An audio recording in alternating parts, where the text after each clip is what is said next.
नमस्कार मित्रांनो, आज आपण तुला पाहते रे या कथा मालिकेचा 15वा भाग बघणार आहोत. बरं ठीक आहे सर, पण हे तुमच्या चेहऱ्यावरचे चट्टे कधीपर्यंत जातील?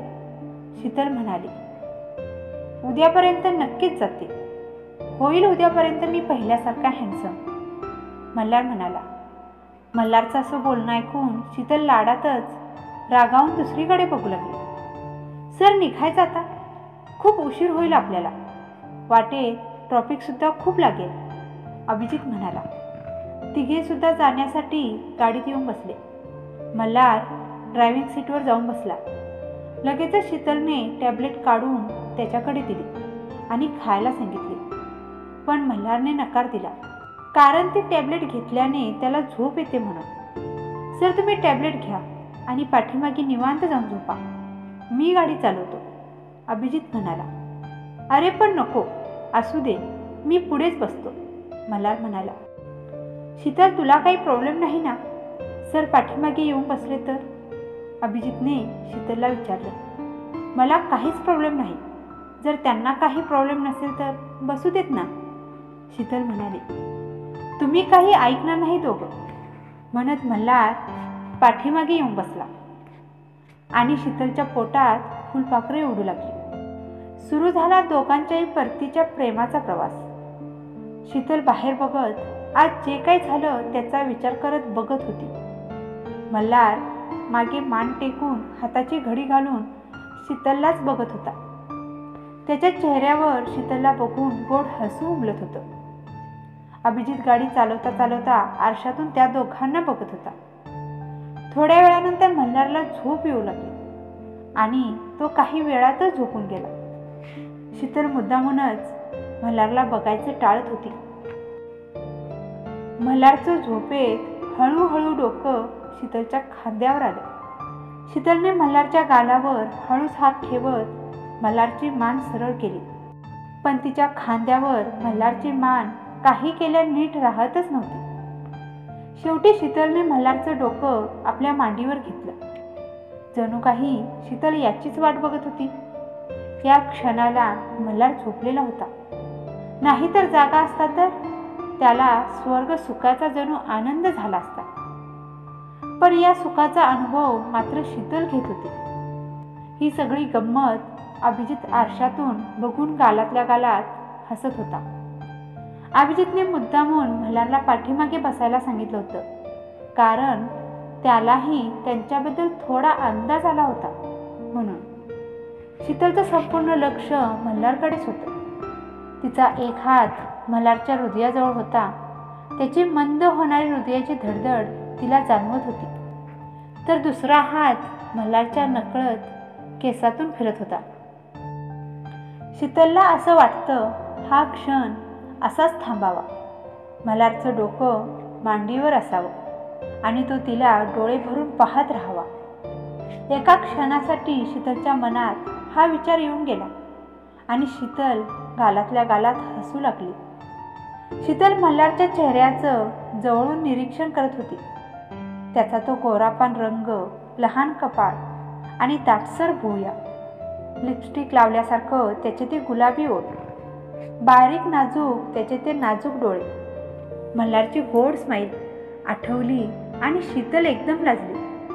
त्याच्या कपाळावर स्वतःचे ओठ टेकवण्याचा मोह शीतलला आवरलाच नाही. तिने लगेचच त्याच्या कपाळावर ओठांचा स्पर्श करून लगेच मागे झाली. मल्हारच्या चेहऱ्यावर गोड स्माईल आली. अभिजितने हळू आवाजात म्युझिक सिस्टीम ऑन केली. दिल के दरमिया एक सन्नाटा है, तेरे बिना हर लम्हा अधूरा सा है, खुद को संभालो या तुझे पुकारो, ये दिल भी अब सवालों में डूबा सा है, तेरे ख्यालों से दिन की शुरुआत होती है, तेरे बिना हर शाम वीरान होती है, चांदनी रातें भी अब उदास लगती है, तेरी यादों से हर सांस भारी होती है, तेरे बिना ये जहां भी सूना सा लगता है, हर खुशी अब दर्द का किस्सा लगता है, तेरी आवाज़ का जादू, तेरा मुस्कुराना, इन लम्हों में अब खुद को खोया सा लगता है, काश तेरी बाहों में फिर से ठहर जाऊं, तेरे संग हर गम को भूल जाऊं, तेरी मोहब्बत का हर रंग सजा लूं, तेरे बिना ये जिंदगी कैसे जी पाऊं. अचानक ह्या ओळी कानावर पडल्या आणि शीतल एकदम दचकली आणि इकडे तिकडे बघू लागली. तिला असं वाटलं हे गाणं जणू तिच्याचसाठी लागलं आहे. शीतल डोळे मिटून गाणं फील करत होती आणि गालातल्या गालात हसत होती.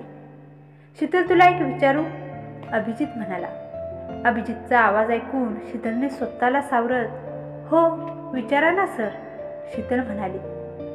तू आणि सर म्हणजे सर आणि तू, तुला सर आवडतात ना, तू प्रेम. शीतल अभिजितला मध्येच थांबवत, असं काही नाही सर, ते मी. शीतल एकदम घाबरली. अगं मला ते मगाशी दिसलं म्हणून बोललो. घाबरू नकोस, मी कोणाला नाही बोलणार. पण एक सांगू, खरंच असं काही असेल तर अगदी योग्य व्यक्ती निवडली आहेस. वेळ न घालवता तुम्ही एकमेकांवर असलेलं प्रेम व्यक्त करायला हवं, अभिजित शीतलला म्हणाला. असं काही नाही सर, तुमचा काहीतरी गैरसमज होतोय, शीतल अभिजितला म्हणाली. पुढे विषय न वाढवता अभिजित शांत राहिला. थोड्या वेळानंतर मल्हारला जाग आली. तसं शीतल आपले दोन्ही हात मागे घेत सावरून बसली. मल्हारने डोळे उघडले आणि पाहिले तर काय, त्याचं डोकं शीतलच्या मांडीवर होतं. शेट यार, सॉरी मिस शीतल, मी मुद्दामून नाही केलं, म्हणत मल्हार उठून बसला. It's okay sir, no problem, मी समजू शकते, शीतल म्हणाली. दोघांना पण एकदम अवघडल्यासारखं झालं आणि दोघेही शांतच राहिले. थोड्या वेळानंतर, चहा घेणार का सर, अभिजित म्हणाला. हो चल घेऊया, असं म्हणत मल्हार स्वतःच्याच विचारांमध्ये हरवून गेला. आज मी चक्क माझ्या परीच्या मांडीवर होतो. मी जर जागा असतो तर बरं झालं असतं. तिने स्वतःहून मला मांडीवर घेतलं होतं की मी झोपेत तिच्या मांडीवर झोपलो. काय यार, कसं वाटलं असेल तिला. माझा राग तर आला नसेल ना तिला. काय करू मी आता. तेवढ्यात अभिजितने एक हॉटेल बघून गाडी साईडला घेतली आणि तिघेही उतरून चहा घेण्यासाठी आतमध्ये गेले. तिघेही फ्रेश होऊन चहा घेतात. अभिजित एकटाच बडबड करत होता, पण मल्हार आणि शीतल हे दोघे मात्र शांत होते. घरी फोन करण्यासाठी शीतल बाहेर गेली. आता मल्हार आणि अभिजित दोघेच होते. माझ्यामुळे खूप त्रास झाला का रे तुम्हा दोघांना, मल्हारने अभिजितला विचारलं. हो सर, जेव्हा तुम्हाला चक्कर आली तेव्हा तुम्ही जोपर्यंत शुद्धीवर येत नव्हता तोपर्यंत शीतल खूप घाबरली होती, पण तिने धीराने सगळं काही हँडल केलं. पण जेव्हा तुम्ही ठीक आहात असे जेव्हा डॉक्टर बोलले तेव्हा मात्र तिचा धीर सुटला आणि अश्रू वाहू लागले. पण सर, मी तुम्हाला काही विचारू का, अभिजित म्हणाला. हो विचार ना, मल्हार म्हणाला. सर, तुम्ही आणि शीतल म्हणजे शीतल तुम्हाला आवडते असं मला वाटतं, अभिजित म्हणाला. मल्हार उत्तर टाळून बाहेर निघून आला. शीतल हॉटेलच्या बाहेर असणाऱ्या झाडाखाली एका बेंचवर बसून फोनवर बोलत होती. मल्हार तिच्याकडेच बघतच राहिला.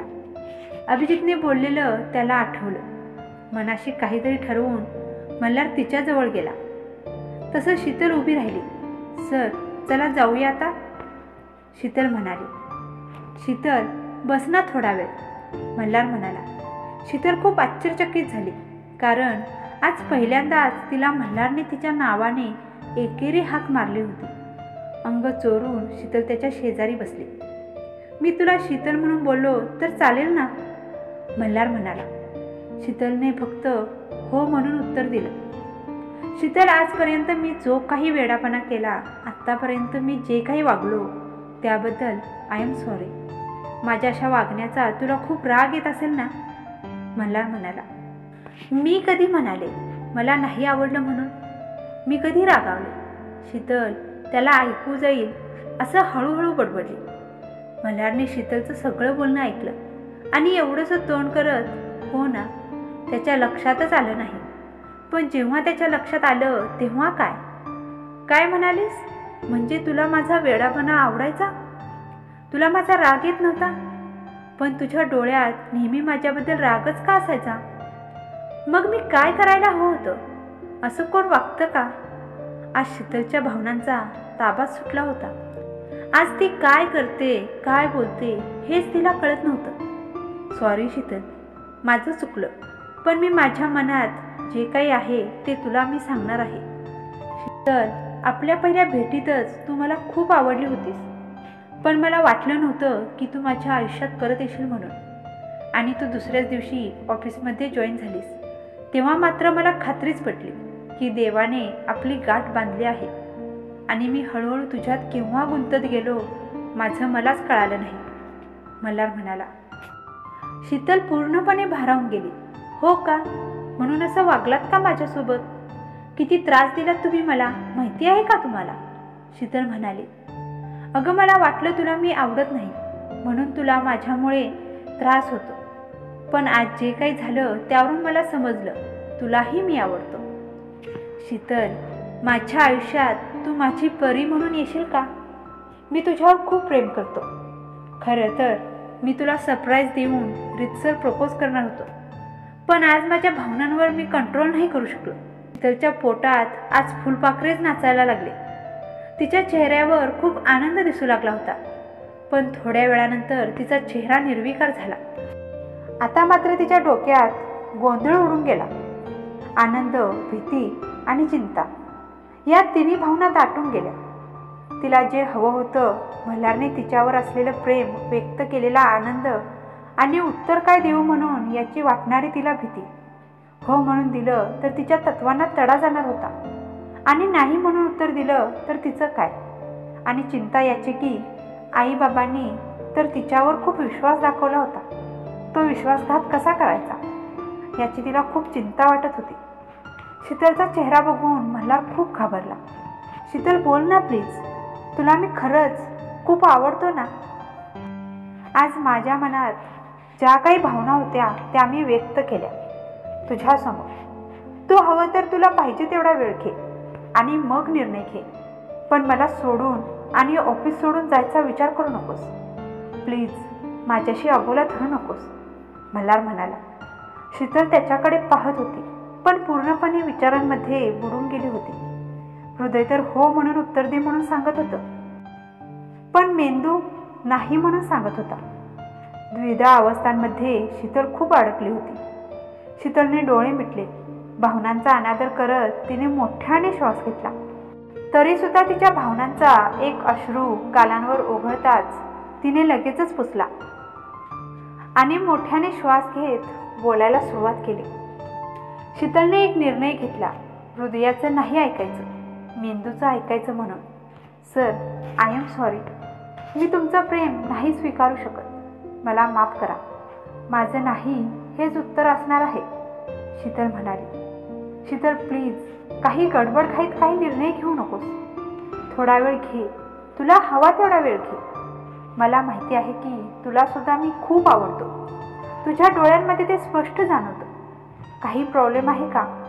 असेल तर सांग, आपण त्याच्यावर बोलू. त्यावर काहीतरी उपाय शोधूया. पण बोल, सांग, काही प्रॉब्लेम आहे का? नाही म्हणू नको ग.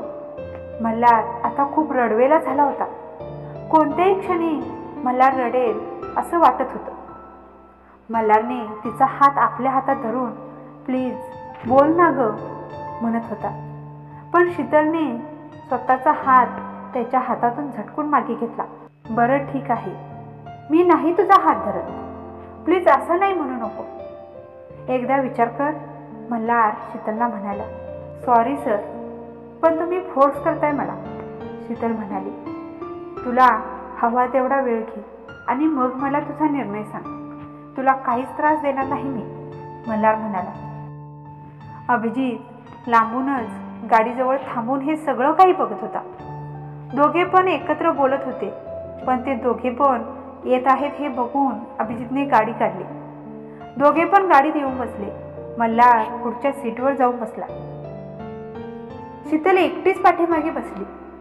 गाडीमध्ये पूर्ण शांतता पसरली होती. अभिजितने पुन्हा म्युझिक सिस्टीम ऑन केली आणि गाणं लागलं. तुटताना तुटतो हा जीव का सांगना, निघताना अडतो हा पाय का, संपले जरी सारे तरी, आस कोणती माझ्यावरी, सरताना सरतेही वेळ का, सांगना तुटताना तुटतो हा जीव हा. गाणं ऐकून शीतलला अश्रूच अनावर झाले आणि तिच्या डोळ्यातून अश्रू वाहू लागले. शीतलने लगेचच डोळ्यातले अश्रू पुसले. इकडे मल्हारने सुद्धा गालावर आलेले अश्रू अंगठ्याने पुसले आणि म्युझिक सिस्टीम बंद केली. पुन्हा गाडीत शांतता. रात्रीचे जवळजवळ 7:30 वाजले होते. ते त्यांच्या एरियामध्ये आले. अभिजित, मी शीतल यांना त्यांचा ॲड्रेस विचारून त्यांना त्यांच्या घरी ड्रॉप कर, मल्हार म्हणाला. नको सर, ऑफिसजवळ गाडी घ्या, मी तिथून जाईन, शीतल म्हणाली. मी शीतल, खूप उशीर झाला आणि ऑफिसजवळ जाऊन तिथून परत यायला खूप उशीर होईल तुम्हाला, मल्हार म्हणाला. ओके सर, म्हणून शीतलने तिचा ॲड्रेस सांगितला. मल्हार आणि अभिजित तिला तिच्या बिल्डिंगखाली ड्रॉप करून ऑफिसला निघून गेले. जय त्यांचीच वाट बघत होता. मल्हार आत आल्या जयने त्याला मिठीच मारली. कसा आहेस, तुला त्रास तर होत नाही ना, मल्हारने पण घट्ट मिठी केली. मी बरा आहे, नाही होत मला त्रास, मल्हार म्हणाला. पण तुझा असा चेहरा का उतरलाय, जयने विचारलं. तुला माहिती आहे ना, मेडिसिन घेतल्यावर असं होतं ते, मल्हार म्हणाला. अच्छा, बरं ठीक आहे, कॉंग्रॅच्युलेशन यार, आता आपलं थोडं टेन्शन कमी झालं. मेहता आता नक्की आपल्याला हेल्प करेल, जय म्हणाला. हो नक्कीच, तोही खूप खुश होता. त्यालाही आपल्यासोबत काम करायला खूप आवडलं. अजून बदलला नाही, तसाच आहे. त्याला तुला आणि सीमाला भेटायचं आहे. तुमच्याबद्दल ऐकून खूप खुश झाला तो. त्याने माझ्याकडून तुझा नंबरसुद्धा घेतला आहे, फोन करतो म्हणाला. मल्हारने सगळं काही जयला सांगितलं. हो, पण मला सांग, तू शेंगदाणे असलेले जेवण असं कसं खाल्लास? तू आधी सांगायचं होतं ना, जय म्हणाला. अरे जय, तेव्हा मी त्या परिस्थितीत नव्हतो. माझ्या डोक्यात फक्त आपली डील आणि मेहता दिसत होता. पण जेव्हा माझ्या लक्षात आलं तेव्हा मात्र माझं जेवण झालं होतं. पण सगळं काही शीतल आणि अभिजितने नीट हँडल केलं, मल्हार म्हणाला. हो सर, मी तर पूर्णपणे घाबरून गेलो होतो. पण शीतलने मात्र खूप धीराने सगळं काही हँडल केलं. अभिजितने तिथं घडलेला एक एक प्रसंग, एक एक किस्सा जय आणि मल्हारला सांगितला. म्हणजे हे सगळं काही शीतलने केलं आणि ती काय म्हणत होती, तुम्हाला काही नाही होणार म्हणून, मल्हार म्हणाला. हो सर, तिने हे सगळं काही एकटीनेच केलं. ती म्हणत होती की तुम्हाला काही नाही होऊ देणार. शीतल तुमच्या जवळच बसून राहिली होती, अभिजित म्हणाला. मल्हार खूप खुश झाला आणि गालातल्या गालात हसू लागला. अभिजित आणि जय त्याच्याकडेच बघू लागले. अरे मल्हार, काय झालं तुला, जयने विचारले. पण सर, चहा घेतल्यानंतर काय झालं तुम्हाला? शीतल आणि तुम्ही एकदम शांत का होता, अभिजितने मल्हारला विचारलं. मल्हार, अरे अभिजित काय म्हणतोय, तू काय गडबड तर केली नाहीस ना, जयने विचारलं. मी माझं प्रेम व्यक्त केलं, मल्हार म्हणाला. काय, आश्चर्यचकित होत जयने मग ती काय म्हणाली म्हणून विचारलं. शीतल नाही म्हणाली, मल्हार म्हणाला. काय, पण असं कसं होऊ शकतं, तिचं तर तुमच्यावर प्रेम आहे सर, अभिजित म्हणाला. काय, हे तुला शीतल म्हणाली का, जयने अभिजितला विचारलं. नाही सर, पण तिच्या वागण्यातून स्पष्ट दिसत होतं. मग अभिजितने गाडीतला घडलेला सगळा किस्सा सांगितला. तिचं खूप प्रेम आहे तुमच्यावर सर, पण काहीतरी आहे, ती गोष्ट तिला थांबवते, अभिजित म्हणाला. हो माहीत आहे मला, मल्हार गाडीतला किस्सा ऐकून खूपच खुश झाला होता. त्याच्या चेहऱ्यावरचा आनंद उजळून निघाला होता. आता मल्हारने काहीतरी ठरवलं होतं. जयने मल्हारला एकदम कडकडून मिठी मारली. तुझी पसंत आवडली आम्हाला, एकमेव शीतलच आहे जी तुझ्यासारख्या वेड्याला हँडल करू शकते. आज तर 2 आनंदाच्या बातम्या मिळाल्या आहेत. पहिला जाऊन सीमाला सांगतो, लगेचच लग्नाचा मुहूर्त काढायला लावतो. लवकरच भावाचं लग्न करायला हवं. आज तो पार्टी बनती है, जय म्हणाला. मल्हार आनंदाच्या भरात फक्त गालातल्या गालात हसत राहिला होता. त्याच्या डोक्यात काहीतरी शिजत होतं. तुम्हाला काय वाटतं मित्रांनो, मल्हार शीतलला म्हणवेल का, की शीतल स्वतःहून तिच्या प्रेमाची कबुली देईल? हे सगळं काही आपण पुढच्या भागांमध्ये बघणार आहोत. आजचा भाग तुम्हाला कसा वाटला हे कमेंट करून सांगायला विसरू नका. आणि चॅनेलवर जर नवीन असाल तर सबस्क्राईब सुद्धा करा. भेटूया पुढच्या अशाच रोमॅन्टिक भागांमध्ये. तोपर्यंत धन्यवाद.